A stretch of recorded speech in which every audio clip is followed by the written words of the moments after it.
السلام علیکم ورحمۃ اللہ وبرکاتہ۔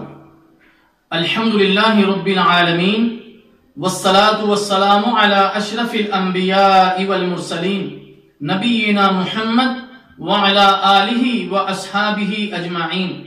اللہم صلی علی محمد وعلی آل محمد۔ محترم سامعین کرام، آج کی گفتگو میں غسل کب فرض ہوگا اور اس کے متعلق مسائل کو ذکر کیا جائے گا۔ غسل 5 صورتوں میں فرض ہوتا ہے۔ نمبر 1 جماع، نمبر 2 احتلام، نمبر 3 حیض و نفاس، نمبر 4 قبول اسلام اور نمبر 5 موت۔ اب ہم اس کی تفصیل کو آپ کے سامنے بیان کرتے ہیں۔ نمبر 1 جماع سے غسل۔ جماع سے غسل فرض ہو جاتا ہے اگرچہ انزال نہ ہو۔ رسول اللہ صلی اللہ علیہ وسلم نے ارشاد فرمایا، جب مرد عورت کی 4 شاخوں کے درمیان جماع کے لیے بیٹھے اور کوشش کرے تو اس پر غسل واجب ہو جاتا ہے اگرچہ انزال نہ ہو۔ جنابت میں ممنوع کام۔ حالت جنابت میں نماز اور طواف بیت اللہ ممنوع ہے، کیونکہ ان کے لیے طہارت شرط ہے۔ بلا وجہ عبادات کو مؤخر کرنا گناہ ہے، لہذا جلدی غسل کر کے یہ فرائض ادا کر لینے چاہیے۔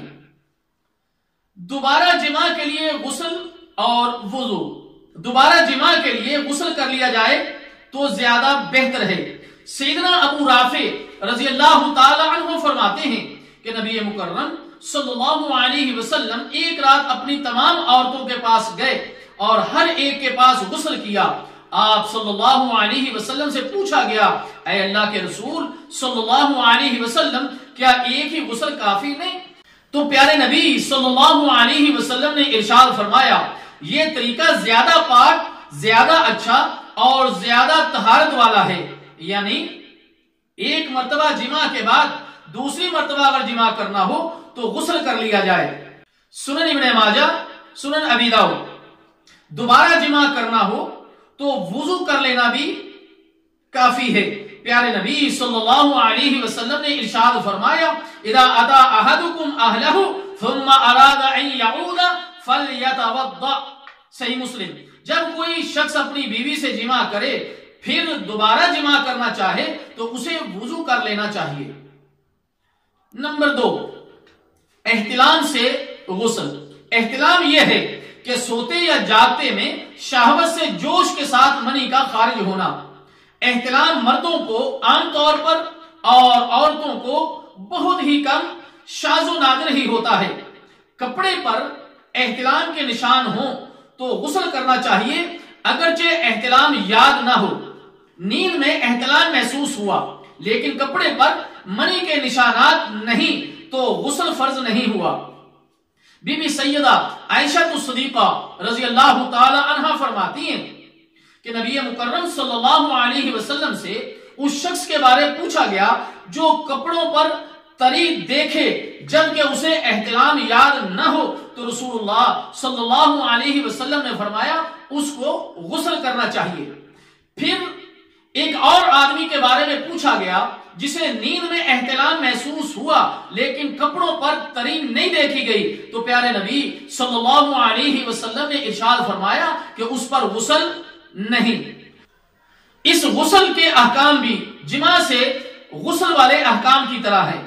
اسی طرح منی لگے کپڑوں کو صاف کرنے کا طریقہ، بدن اور لباس کو پاک کرنے کا طریقہ ہم انشاءاللہ اگلے درسوں میں ظاہری طہارت کے ضمن میں بیان کریں گے۔ مدی اور ودی کا مسئلہ۔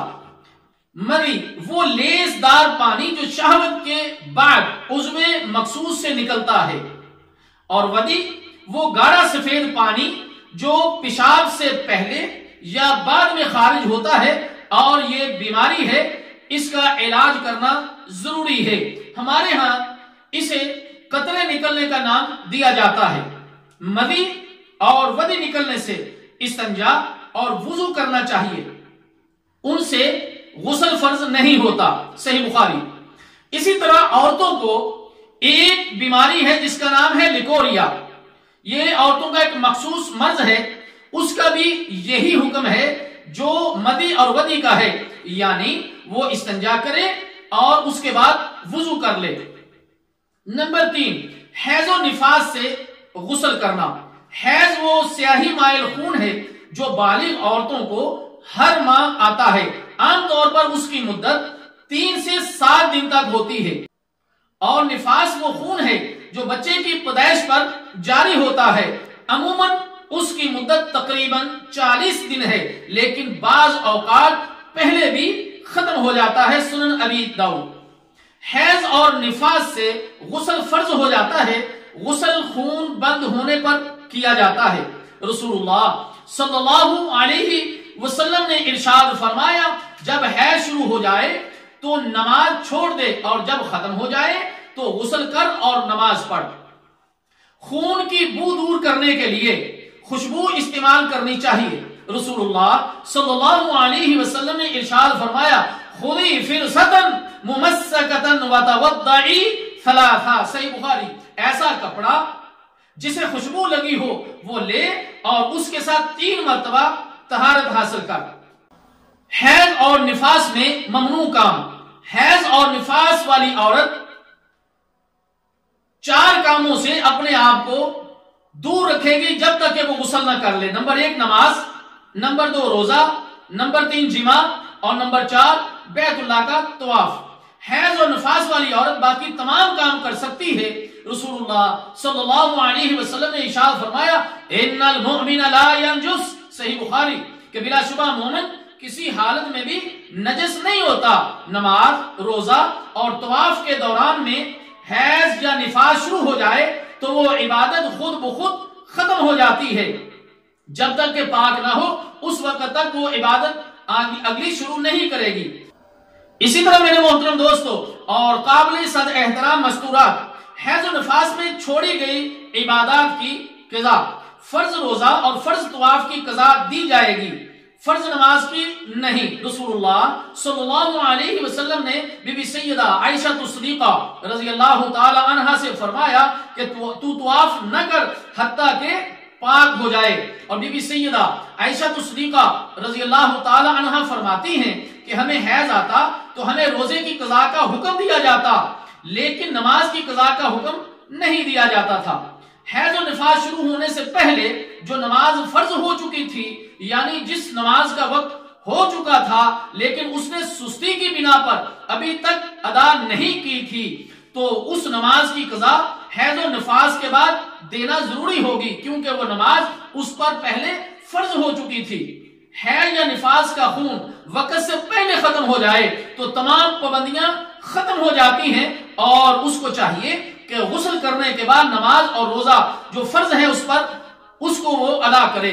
رسول اللہ صلی اللہ علیہ وسلم نے فرمایا، جب حیض شروع ہو جائے تو نماز چھوڑ دے، اور جب چلا جائے تو غسل کر اور نماز پڑھ، صحیح بخاری۔ اللہ تعالیٰ جل شانہ سے دعا ہے کہ اللہ تعالیٰ ہمیں سمجھنے کی اور عمل کرنے کی توفیق عطا فرمائے۔ اسی موضوع کے باقی احکام و مسائل اگلے درس میں بیان کیے جائیں گے۔ والسلام علیکم ورحمۃ اللہ وبرکاتہ۔